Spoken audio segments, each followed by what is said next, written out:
Good morning, students. Thank you for joining us again for this important section, the examination-based contact class. The tutor here is Miss C.I. Omalo.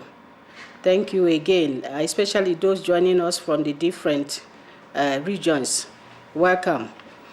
First of all, I want to take you through what you will be expected to do during the forthcoming August examination. This is the only section where we can interact.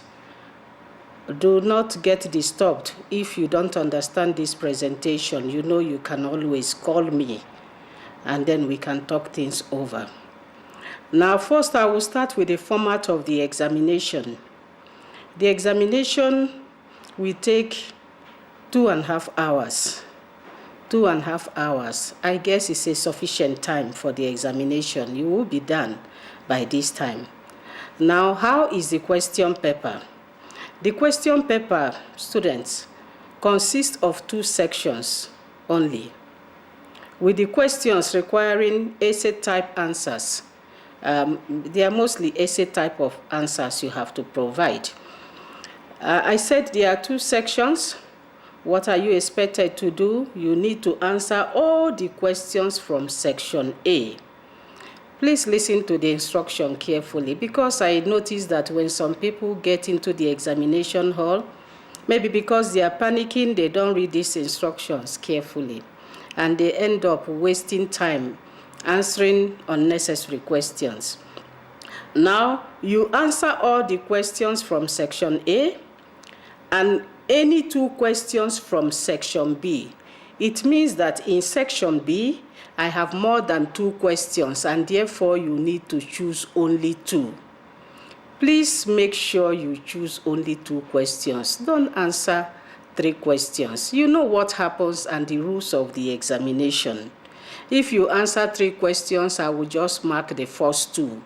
Sometimes the third one you have written is where you have the most answers.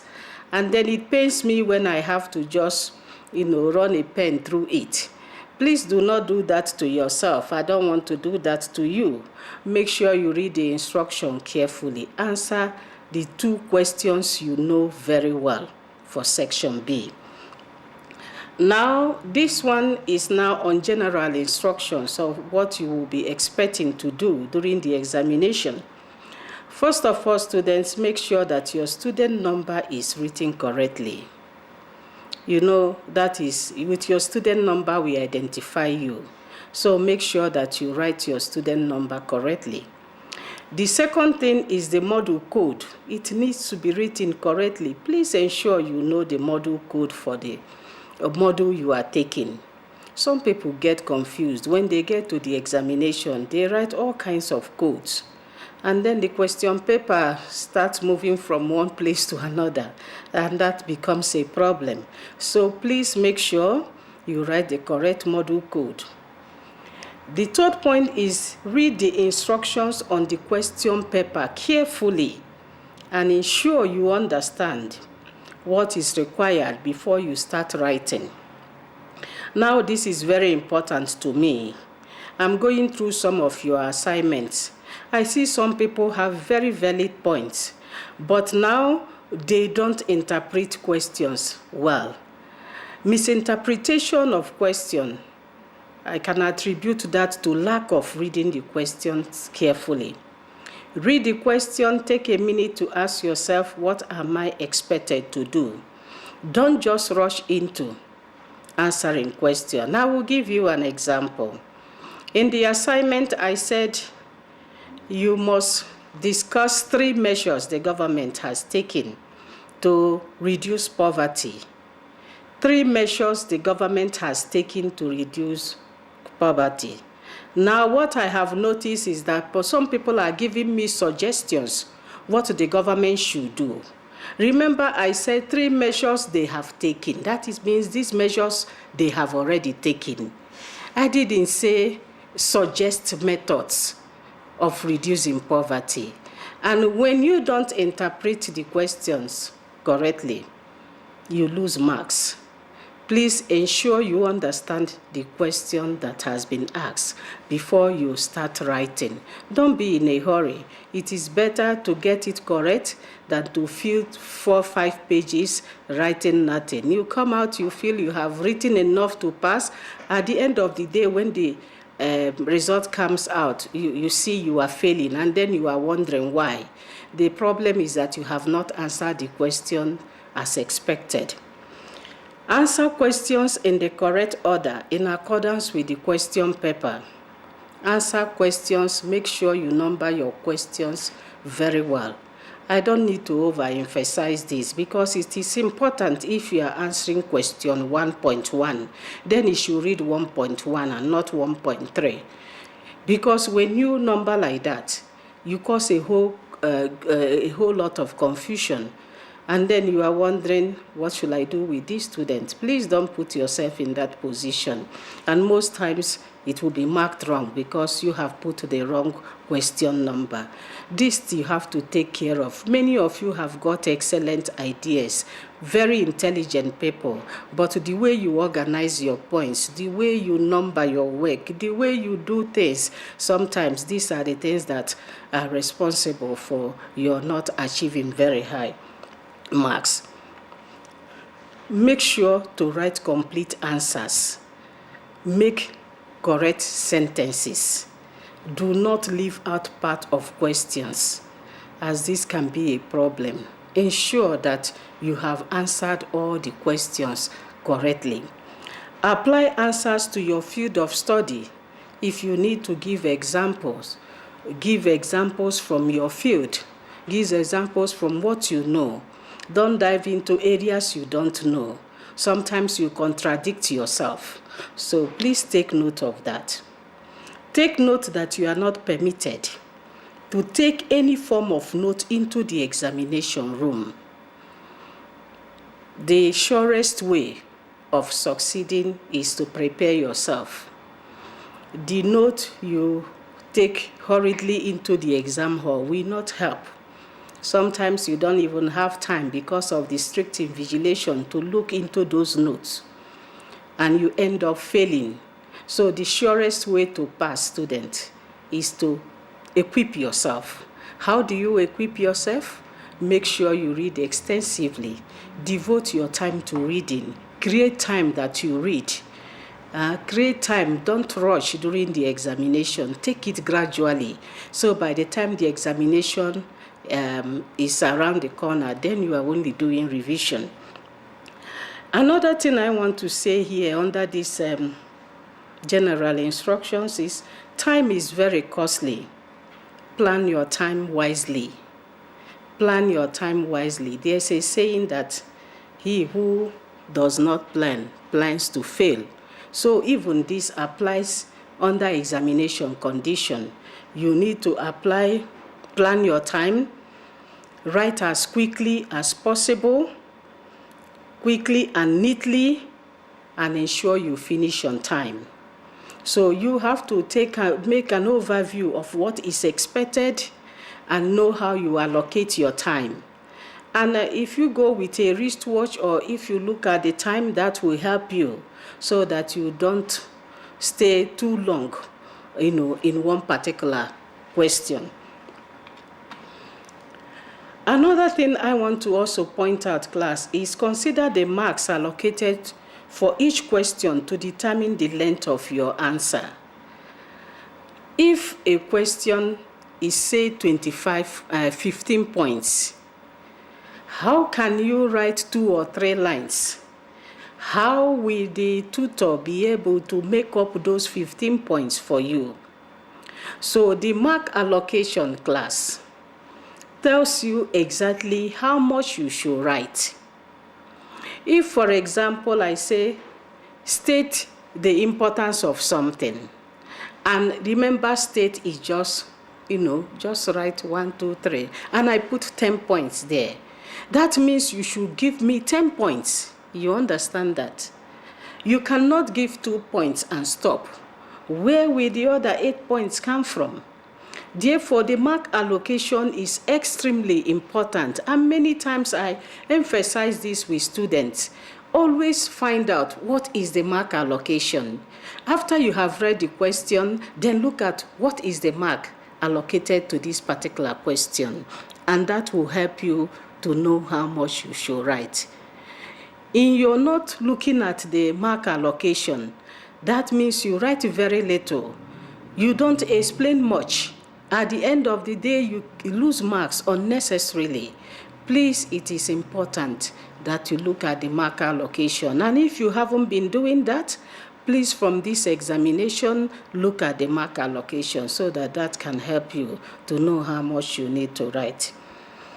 Make sure that you are conversant with the different verbs, as they will assist you on how to approach the different questions. I see the verbs are in almost all the study guides the institution has provided for you. The verbs will enable you to know how to approach the different questions.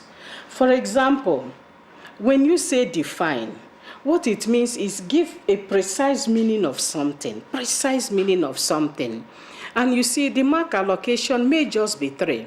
That's why it says precise meaning. You don't need to beat about the bush. You go straight to the point. When we say discuss, what it means is that you give a clear description, point out positive and negative features of things, and then arrive at a conclusion. When we say describe, we mean you should provide a detailed features of issues or processes in a very logical order, using headings in order to make your points clear. To investigate means to investigate. Another word might be examine. What it means is you identify detailed features of a problem systematically and then arrive at a conclusion. So all of these verbs have got their different meanings. And the earlier you get conversant with these common verbs we use in our question papers, the better for you, because it helps you to know exactly how to approach the different questions. Now, having said that, class, these are the general instructions regarding the examination. Now I want to go into what the scope of the August examination will look like. Please note, many times students call me to ask me, should I confine myself to this scope?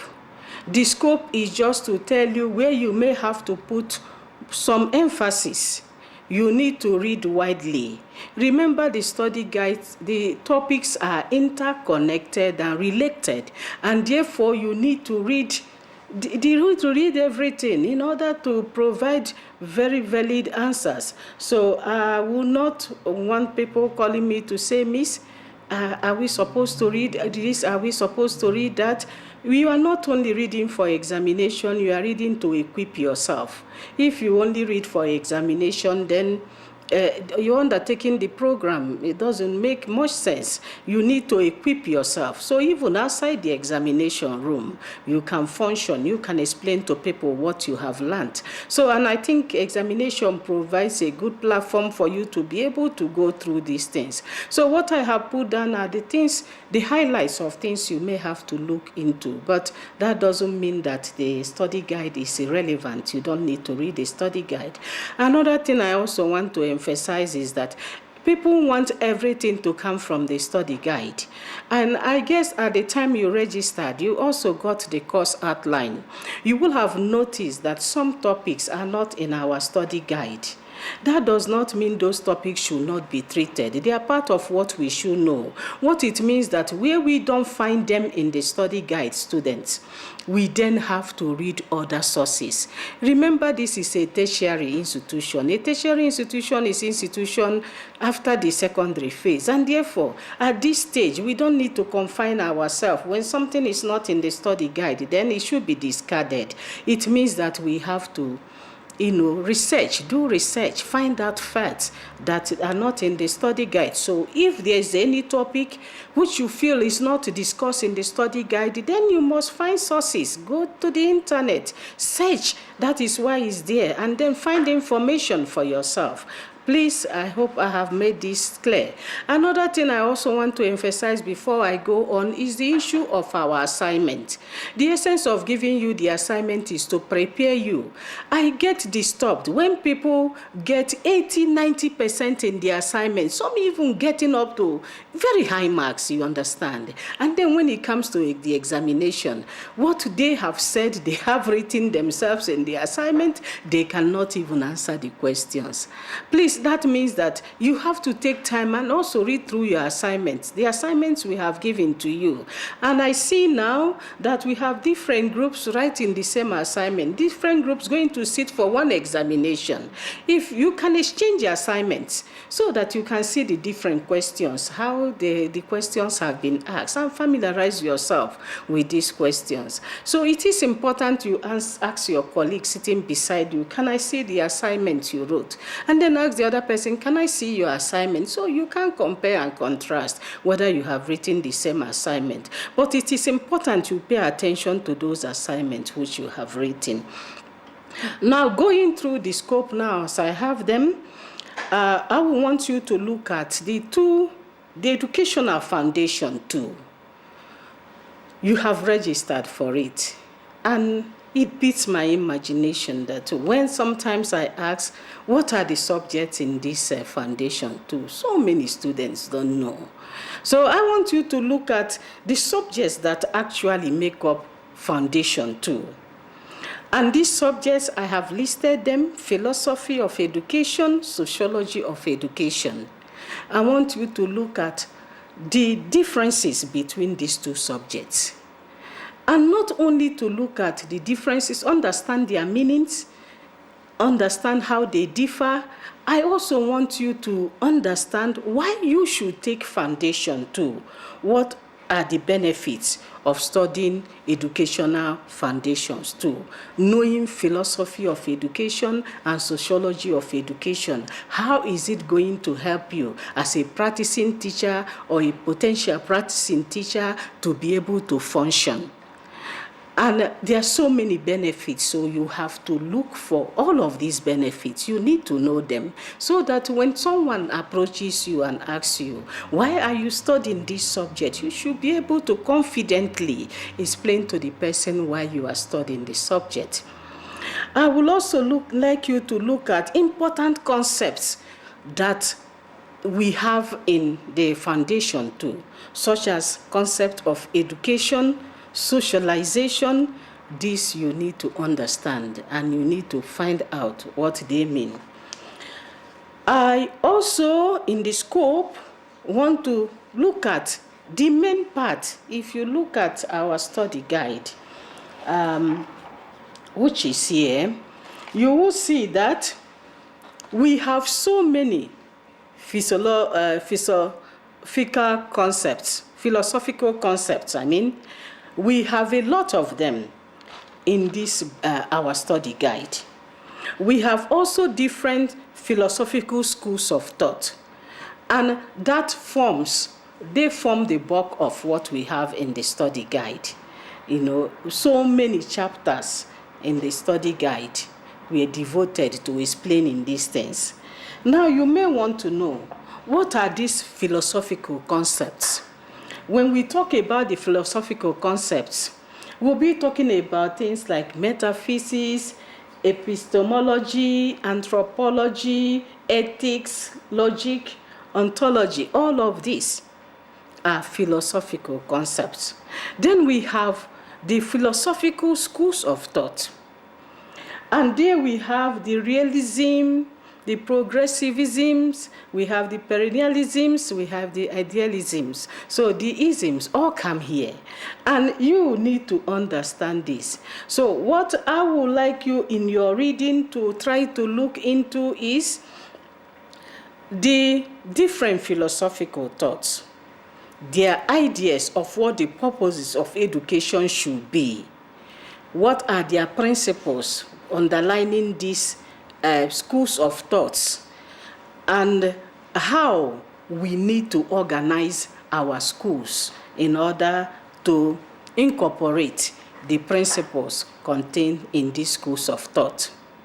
I will go over it again. I said I would like you to look at the philosophical schools of thought.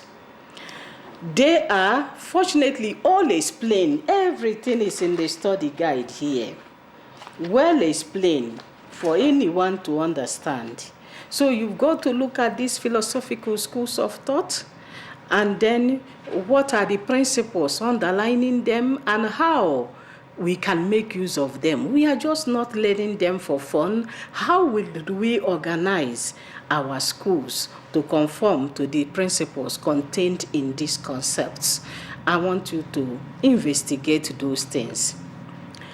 And giving, for example, what I have said, I just gave an example here which you might find useful.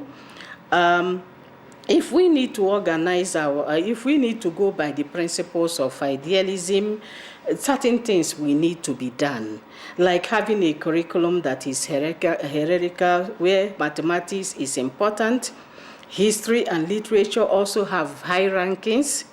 We need to have a subject matter curriculum that relates ideas and concepts to each other. We need to have that kind of curriculum that is capable of relating the ideas to the concepts.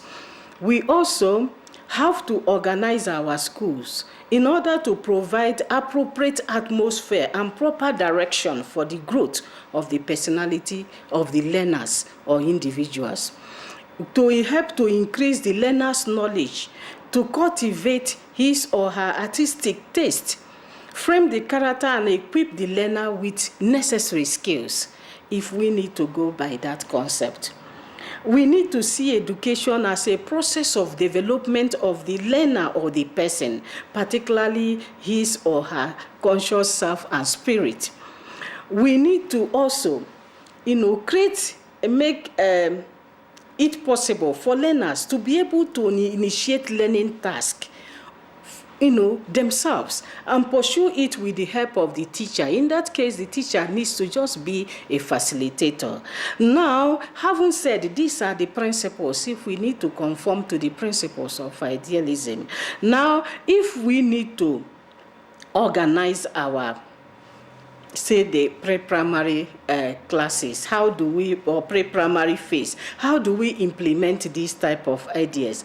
What it means is that we need to, the pre-primary learners have different furnitures than other learners, so right from the chairs they have to sit on, we need to take those things into consideration. We need to make smaller chairs, smaller desks for them. Even the toilets, they have to suit their small physical bodies. Teaching aids which reflect the ideals of a knowledge-based society should already be provided from the pre-primary levels. Or if finances are not there, we must be able to recycle materials. We must be able to improvise. In terms of music, instruments should be provided, books, puzzles, mathematical games, science equipment, drawing equipment that stimulate the young mind and contribute to building high morals and strong characters are necessary if you need to conform to the idea, organize our schools to conform to the ideas of idealism. We need to train teachers, provide them with opportunities to gain experience by means of teaching practice in order to utilize the equipment to teach the prescribed syllabi. Now, using the example I have given, you can go through the other philosophical schools of thought, which I have listed for you. Try to make out what their purposes for education are and how the schools can be equipped to conform to the principles of the particular school of thought that you have chosen or you have mentioned. You can use the study guide. As I said, the concepts are all well explained in the study guide.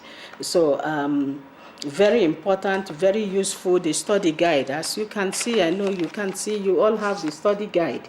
Please ensure that you get the study guide and familiarize yourself with what is there. Sometimes everything is in the study guide, but you don't read the study guide and you end up failing. Please look through the study guide. And it's a small study guide. It can even be finished in a week. if you read it consistently. You can take your time, just go through it. In a week, you'll be done with this. Okay. Now, having said that, class, other areas that you might want to look into as you read, that is the issue of life orientation. While we should have it as a just subject in the schools, very important, look at that issue of life orientation. Another thing I might also want you to, as you read, you go through the concepts of freedom, responsibility, accountability. They are concepts that are closely related in education. I want you to see how these concepts are related to one another. I need you to look into it. Yes, go through it. You have it in the assignment, go through it. Some people just wrote nonsense, but this time you must make sense. Now, schools are often experience problems in trying to impart good moral values to their learners in order for them to grow up to become responsible adults. Read to find out these challenges that schools do face. We've been talking about moral decadence in the society, what can be done to instill morals in our kids. But many times the schools try to impart this valuable knowledge to the learners. But so many times they encounter so many challenges. I want you to read to find out, study to find out what these challenges could, the possible challenges the schools do face in trying to impart good moral values to learners. Other things I would like you to find out or to read through, factors that contribute to the vulnerability of the present-day family and the effect such vulnerability have on the education of children. I want you to also look again into the issue of poverty to see how it can be minimized, or if possible, if we can eradicate it. We would like to eradicate poverty so that all of us will live very good quality life. I want you to read books and other relevant materials. You can also ask people who you think are knowledgeable on the subject to give you some ideas on how this can be done. It's not in the study guide. That's why I say read books, find out from people who are knowledgeable, search the internet, read the journals, read the newspapers. All this information they feature almost on daily basis. So you'll be able to get enough information. I also want us to look at another component of our study guide that is also very interesting, the different parenting styles and how they affect learners. You know, we have different parental styles. The type of style we'll adopt, has its impacts on the learners. So I want you to look at these different parental styles. I think the information is also in our study guide. Like I have said, the study guide is the Bible of the book. It is, you start with it. It's the Bible of the model. You start with it, get information, and then read widely. It gives you just a clue. Remember, it's a study guide, meaning it's a guide for you to use to study. Therefore, you get information, you also read other books to broaden your knowledge. You cannot just limit yourself on this. You read, you get the necessary information, then you search other sources. And that is it from me, students. I wish you all the best. Yes, contact me, Miss I. Omalo, if you encounter any problem. Please do contact me after 5 o'clock every day. Some of you call me in the mornings. It's usually not convenient for me to answer you. And sometimes when I say wait, maybe some people will not take it kindly. I would like you to call me after 5 o'clock every day, so I will have time to attend to you. And sometimes you don't know how to put the question. Can you send me an SMS where you explain the question very carefully so that I will respond. You know, I always call you back. I will call you back. Even if you send me a message, when I have time and I go through your message, I will always come back to you. Thank you for coming, and I wish you all the best in the forthcoming August examination. Thank you.